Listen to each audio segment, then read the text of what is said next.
Olá, sejam bem-vindos a este canal. Eu me chamo Elizabeth Mustafa e hoje nós vamos iniciar o estudo de Revolução Industrial. Você que já me segue, já participou de outros estudos comigo, sabe que aqui neste canal nós estudamos história e filosofia com um olhar também da espiritualidade, baseado em vários livros da codificação kardeciana, porque Allan Kardec, o nosso codificador, nos deixou o Pentateuco kardeciano, que são 5 livros de estudos sobre questões da espiritualidade, da vida, da sociedade, de conduta, não é? Moral, espiritual, que nós temos e nós seguimos, que são o Livro dos Espíritos, o Evangelho segundo o Espiritismo, a Gênesis, o Céu e o Inferno e o Livro dos Médiuns. E eu já vim conversando com vocês sobre outros livros também da codificação subsidiária, kardecismo, que são esses livros mediúnicos psicografados por vários autores, principalmente pelo nosso querido Chico Xavier, que psicografou mais de 400 livros sobre esta revelação maravilhosa que é o Espiritismo. Já conversamos sobre o livro Brasil, Coração do Mundo, Pátria do Evangelho. Já conversamos sobre o livro de Emmanuel, A Caminho da Luz, não é? Conversamos sobre esse livro também. Já conversamos sobre aquele outro livro, Exilados da Capela. Já tem 2 vídeos aí muito interessantes. Já conversamos sobre o livro de Leon Denis, que fala sobre Joana d'Arc. E hoje eu gostaria de trazer uma reflexão para que a gente possa entrar no estudo da Revolução Industrial com esse olhar mais depurado, mais espiritual, nessa visão, para além do que se percebe na matéria, do cotidiano da história. Então eu hoje venho trazer uma reflexão para nós acerca do que é evolução e do que é revolução, porque são 2 termos diferentes, ainda que complementares. Nós vamos trazer então o Livro dos Espíritos de Allan Kardec para o nosso estudo de hoje, que é esse livro aqui, ó. O meu é essa edição, são várias edições, o seu pode ser diferente, mas eu trago este livro aqui porque este livro é um livro de perguntas e respostas que Allan Kardec faz aos espíritos iluminados que vieram trazer essa revelação para ele. Neste livro, Allan Kardec faz várias perguntas sobre inúmeras questões da vida, da ciência, das revelações do Evangelho, das revelações bíblicas, do cosmos, do cotidiano de nós todos. Então é preciso a gente examiná-lo com esse olhar de que está diante de um livro de ciência e de sabedoria divina. Não é um livro comum, ele não vai trazer misticismos, dogmas, simplismos, ele não vai trazer perguntas tolas. É um livro profundo, de perguntas verdadeiramente importantes para o desenvolvimento da humanidade. Este livro, eu, na minha opinião, acredito que ele deveria já ser estudado amplamente.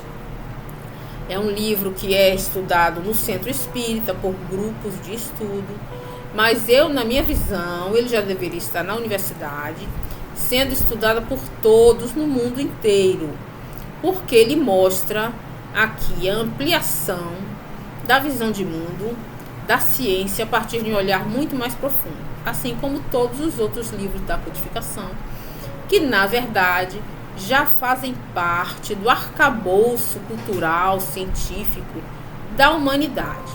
E a gente precisa, nesse milênio, não é, na era do espírito, na era da intuição, na era da percepção mais profunda, da meditação, na era da superação do ego, é preciso trazer este olhar científico e espiritual para a humanidade, para que ela possa unir esse conhecimento e que assim possa ter um conhecimento mais integral da sua própria realidade. Por isso eu trago este livro hoje para vocês, em especial na parte que trata sobre a lei do progresso, porque esse livro trata das leis de Deus, as leis que são imutáveis e que nos acompanham, quer queiramos ou não, quer conheçamos ou não. Então é preciso conhecê-las para que a gente caminhe nesta nossa trajetória de forma segura, diante da realidade em que vivemos e não diante das ilusões que muitas vezes na nossa pequenez espiritual buscamos tornar as ilusões como parâmetro de vida e de felicidade, o que é um grande engano. Então vamos ver o que Allan Kardec, no Livro dos Espíritos, nos traz de reflexão sobre a evolução e a revolução, tá bom? Nesse livro aqui, nós temos algumas perguntas sobre a marcha do progresso que Allan Kardec traz nessa parte de Lei do Progresso. Na pergunta 779, Allan Kardec pergunta aos espíritos iluminados, orientadores. Ele pergunta assim: o homem tem em si mesmo a força progressiva ou o progresso é o resultado de um ensinamento? Ele quer saber se a natureza humana em si já traz o progresso ou o homem aprende no convívio social, não é? A resposta é a seguinte: o homem se desenvolve por si mesmo naturalmente, mas nem todos progridem ao mesmo tempo e da mesma maneira. Então, os mais avançados ajudam no progresso dos outros pelo contato social. Olha o que ele está dizendo aqui, que a marcha do progresso é uma marcha natural, uma marcha que faz parte da natureza humana, desse nosso mundo em que vivemos. Nós estamos sempre progredindo. Se formos olhar à nossa volta, vamos perceber que estamos cada vez mais avançando, não é?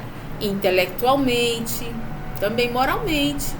Apesar da gente considerar que o homem ainda é muito brutal, muito violento, e considerar que a nossa sociedade ainda é muito cheia de injustiças, se formos comparar com outros períodos da história, vamos ver claramente que tudo está mudando. Algumas pessoas falam: nossa, mas as mulheres hoje não têm direitos como os homens, não é? As mulheres sofrem em relação aos homens. Mas se você for observar a mulher do princípio do século XIX, por exemplo, como era a vida da mulher naquele período? Será que ela tinha o mesmo espaço de trabalho que nós temos hoje? Será que ela tinha o apoio que nós temos, que os homens nos dão hoje em dia? Muitos homens hoje auxiliam as mulheres nos afazeres domésticos, porque as mulheres também vão para o mercado de trabalho, porque conquistaram esse espaço. Muitos homens ajudam na lida com as crianças, no cuidado com as crianças. Então nós vemos claramente que a mulher hoje dirige, viaja, é uma mulher de negócios, muitas delas independentes. A mulher avançou, não totalmente, nós sabemos que ainda existem entraves.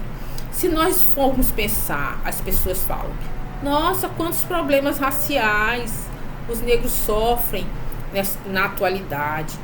Mas se formos pensar em outras questões, como o caso do apartheid na África do Sul, onde os negros não eram nem aceitos em determinados locais, era proibido de entrar em determinados locais. Hoje nós vemos os negros em ascensão social. Quantos deles são grandes médicos, cientistas, artistas, não é? Quantos deles fazem grande diferença na nossa sociedade, são respeitadíssimos. Então houve um avanço, sim. Nós estamos progredindo numa marcha que nem sempre é como gostaríamos e nem sempre é como Deus gostaria de ver a marcha. Mas nós estamos nesse movimento ascensional, nesse movimento evolutivo. Está aqui também a resposta dos espíritos, não é? Que o homem se desenvolve por si e naturalmente. E ele continua aqui, ó. Mas nem todos progridem ao mesmo tempo e na mesma maneira, porque cada um tem o seu livre-arbítrio e suas condições de vida diferem, espiritualmente inclusive. Porque dependendo do grau espiritual que nós nos encontramos, assim será também as nossas oportunidades na vida material. Então, muitas vezes as pessoas se veem socialmente com mais recursos sociais e outras com menos recursos sociais, mas essa diferença é fruto da nossa necessidade evolutiva. Muitas vezes necessitamos passar por alguma dor, por alguma limitação, para que venhamos enxergar uma situação de evolução melhor. Quantos de nós vivemos determinadas situações de dificuldades e foi exatamente naquela situação em que nós avançamos e que nós amadurecemos? Quando a gente percebe pessoas que tiveram uma vida dura, sacrificada, nós vamos olhar claramente que essas pessoas têm grande maturidade e sabedoria, enquanto que aquelas que estão vivendo numa vida muito confortável nem sempre têm a sabedoria, não é? E a evolução moral, espiritual, do que aquela que vem traçando a vida através da dor. Então, muitas vezes, é necessário que a gente tenha alguns entraves para se desenvolver, porque cada ser humano é único. Cada ser humano vai se desenvolver e evoluir de forma individual. E aqui ele fala assim, ó. Como, né? Nem todos progridem do mesmo tempo e da mesma maneira. Os mais avançados ajudam no progresso dos outros pelo contato social. Nós percebemos também que a sociedade faz com suas regras, não é? E com contato com os outros, com que a gente vá aprendendo a conviver socialmente. Isso faz com que, aos poucos, nos tornemos mais civilizados. É um dado muito importante que Kardec traz aqui com os espíritos sobre isso. Nós precisamos refletir. Porque a evolução, ela está sempre acontecendo na vida e na história. Muitas vezes de forma lenta. Como aqui no caso da Revolução Industrial, nós vamos ver que a Revolução Industrial acontece, mas é fruto de uma longa caminhada que a Inglaterra, especificamente, porque é na Inglaterra que a Revolução Industrial acontece primeiro, né? Depois ela se espalha para o mundo inteiro, é na Inglaterra que vamos observar esse desenvolvimento, essa evolução tal, que vai permitir que a Inglaterra saia pioneira nesse movimento de Revolução Industrial. Não é? Seguindo aqui ainda, na percepção de Kardec, na segunda questão, na questão 783, não é? Kardec faz a pergunta aos espíritos: o aperfeiçoamento da humanidade segue sempre uma marcha progressiva e lenta? Olha a pergunta que ele faz, viu? porque é muito sutil cada pergunta. As perguntas vão surgindo, ele vai amadurecendo ali. Ele pergunta se o aperfeiçoamento da humanidade é progressiva e lenta. Olha a resposta dele. Existe o progresso regular e lento, que resulta das forças das coisas. Mas quando um povo não avança com rapidez, Deus de vez em quando provoca um abalo físico ou moral que o transforma. Então ele está colocando aqui o seguinte, que o progresso ele é regular e lento, mas às vezes ele vem com grande velocidade, através de um abalo físico, não é? Que pode ser um terremoto, um maremoto, um problema, uma doença, como é o caso que nós estamos enfrentando agora com a pandemia, para que as pessoas despertem para a vida um novo olhar, não é? Uma necessidade de aperfeiçoamento rápido. E aí várias pessoas morrem, muitas pessoas desencarnam naquele movimento, para que aqueles que ficam, não é, percebam a necessidade de ter uma vida mais harmoniosa, mais regrada, mais harmônica com as leis. Inclusive aqueles também que desencarnam, porque nós temos que pensar a humanidade não só no plano dos encarnados, mas também no plano dos desencarnados. Porque a humanidade não é só aquela que está encarnada, não. Existe a humanidade desencarnada também, que tem um aprendizado ao desencarnar, um aprendizado espiritual profundo, não é? Então ele traz isso aqui. Em relação à revolução, é exatamente isso que acontece. A revolução é uma ruptura de um paradigma para um novo paradigma. O que significa isso? Significa que numa revolução, toda a estrutura social se desagrega, trazendo uma nova forma de vida. Mudança social, pessoal, econômica, não é? Toda uma mudança nova, uma forma de viver diferenciada que surge a partir daquele momento. E na Revolução Industrial nós vamos exatamente observar essa ruptura, né? Aqui ele vai trazer também detalhes sobre essa questão da revolução. Porque revolução, a palavra revolução já teve um significado diferente.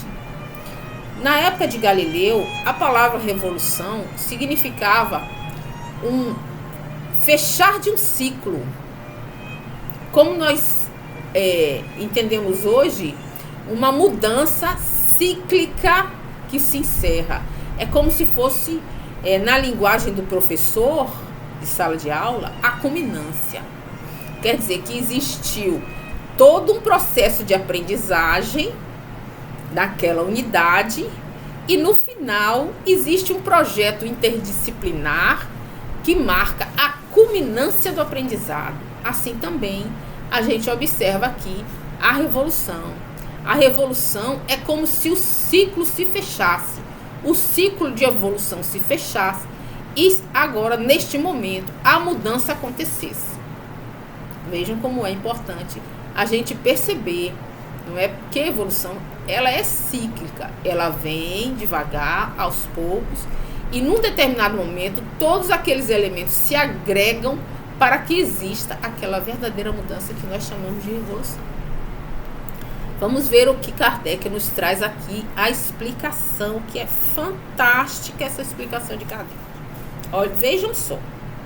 O homem não pode ficar perpetuamente na ignorância.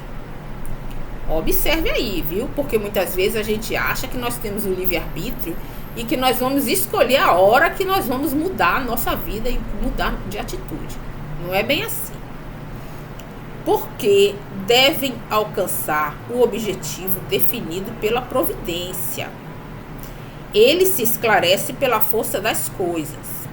As revoluções morais, como as revoluções sociais, infiltram-se pouco a pouco nas ideias e germinam durante séculos. Vejam só como ele está colocando aqui. São séculos de preparação evolutiva para a culminância da revolução. depois explodem subitamente e fazem ruir o edifício carcomido do passado. Vejam só, a mudança tem que vir, que não está mais em harmonia com as novas necessidades e aspirações. Vejam como é que ele coloca, viu? A caminhada evolutiva é longa e, de repente, algo acontece, as forças carcomidas caem para começar uma nova era evolutiva. Continua aqui. O homem, frequentemente, só percebe essas comoções, a desordem e a confusão momentânea que o atingem nos seus interesses materiais. Então, o homem só percebe a matéria porque é onde ele consegue enxergar. A parte espiritual ele não enxerga.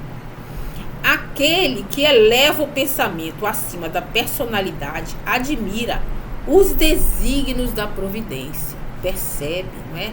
Aqueles que têm uma visão mais ampla, que tem o autoconhecimento, que tem um conhecimento espiritual, admira quão perfeita é a providência divina, que do mal faz surgir o bem.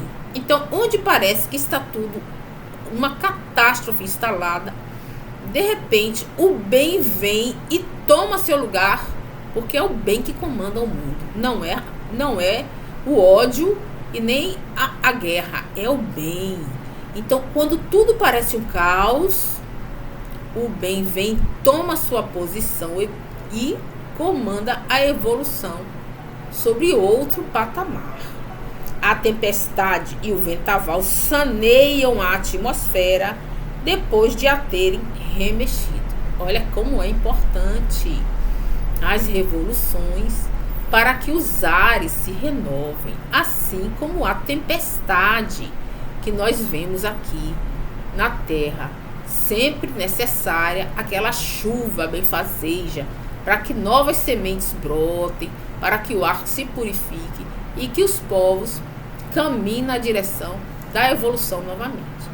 É importante a gente colocar isso para que a gente possa compreender a história da Revolução Industrial sobre uma ótica mais ampla, porque senão nós vamos pensar que a revolução se deu apenas no patamar da matéria, como as nossos cientistas das universidades, nossos historiadores classificam as revoluções como resultado de uma luta de classes apenas. Mas não é assim que funciona. Por quê? Porque não é o ódio que move o mundo. Não é a guerra, o sangue que move o mundo.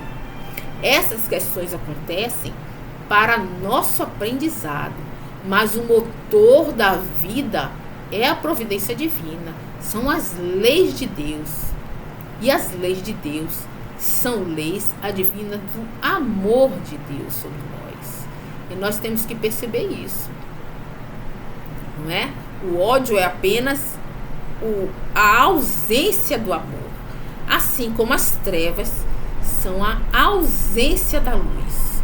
Mas a luz é que comanda, é o amor que comanda o mundo. E vez por outra, atravessamos essas tempestades para que logo em seguida venhamos a colher os frutos do trabalho, da realização e da luta. É neste planeta, ainda assim, que funciona. A dor é o motor evolutivo da nossa realidade. E é por isso que muitas vezes nós fraquejamos, acreditando que tudo vai ficar ruim, mas tão logo atravessemos os desafios impostos pela realidade, pela lei da natureza, saímos fortalecidos e muito mais amadurecidos e evoluídos espiritualmente. É nessa direção que vamos conversar sobre a Revolução Industrial. Apenas o começo de um grande movimento internacional evolutivo que nós hoje colhemos os frutos. Basta olhar o que temos de máquinas no nosso entorno, não é? Basta olhar.